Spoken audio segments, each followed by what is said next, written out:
The morning sun had barely climbed over the skyline when Callum Rexton, once one of the most feared and respected billionaires in the city, stood in front of the shattered glass doors of his fallen empire. The building that had once mirrored the sky now reflected only his failure. Just hours earlier, he had been escorted out by security, his own security, and the cold weight of the world pressed against his chest so hard he could barely breathe. Everything he had built over 20 years had collapsed in less than one. Investors had pulled out after a scandal he did.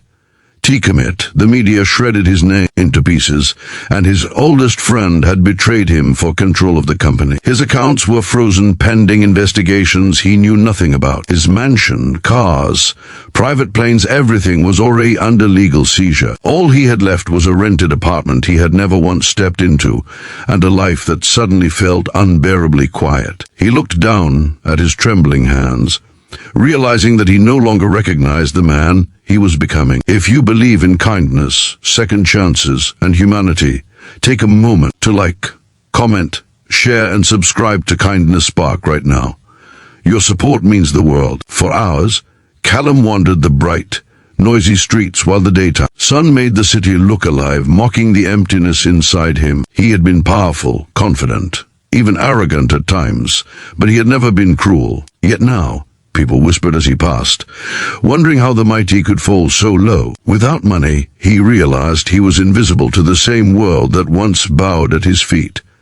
The worst part, he did even know where to go.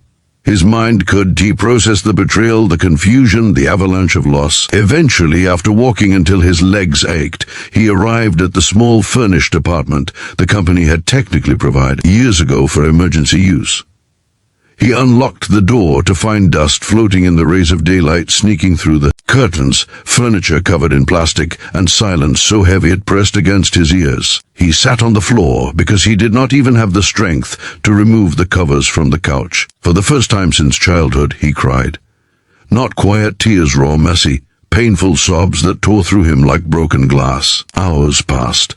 The dust, sunlight, and the sharp smell of abandonment filled the air. By late afternoon, his company's contracted cleaning service arrived, as they always did weekly, unaware of the storm that had wrecked the life of the man who once owned the building. Callum did even hear the knock the first time. He only reacted when the door opened slightly and a soft voice entered the room, asking permission to step inside. He wiped his face with the back of his sleeve, embarrassed beyond measure. The cleaning lady standing at the door was a woman in her early 40s with tired eyes, yet a strangely gentle presence. Her name, she told him, was Rhea Solberg.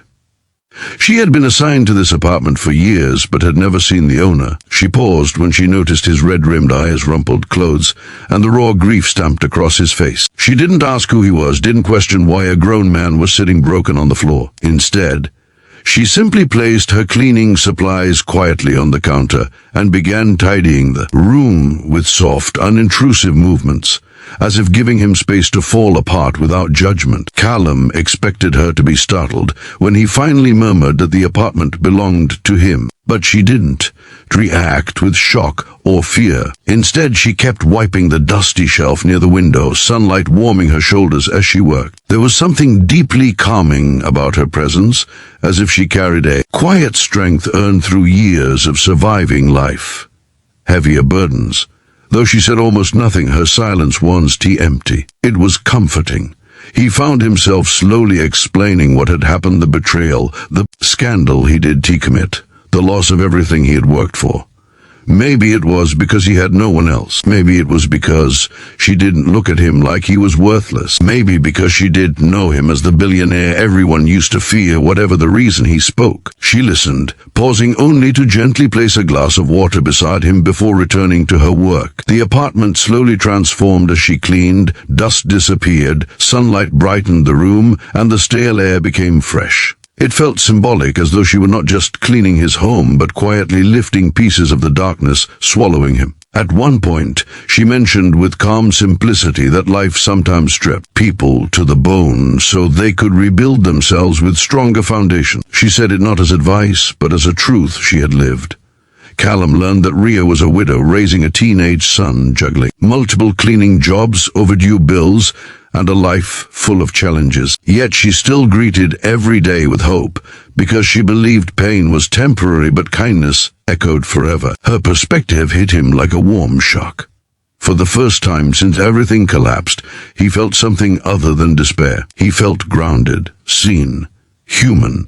Days passed in a blur. Callum remained in the small apartment, sleeping on the couch, living off convenience food, unable to face the world. Each morning, he forced himself to breathe, to think, to figure out what to do next. And each week, Rhea returned, always during daylight hours when the sun made the apartment glow. Sometimes she spoke, sometimes she did tea, but her presence always felt like sunlight, gentle, steady, and healing. She never treated him like a fallen billionaire or a failure. She treated him like a man who was hurting and needed space to stand again. And that, more than anything, began to rebuild something inside him.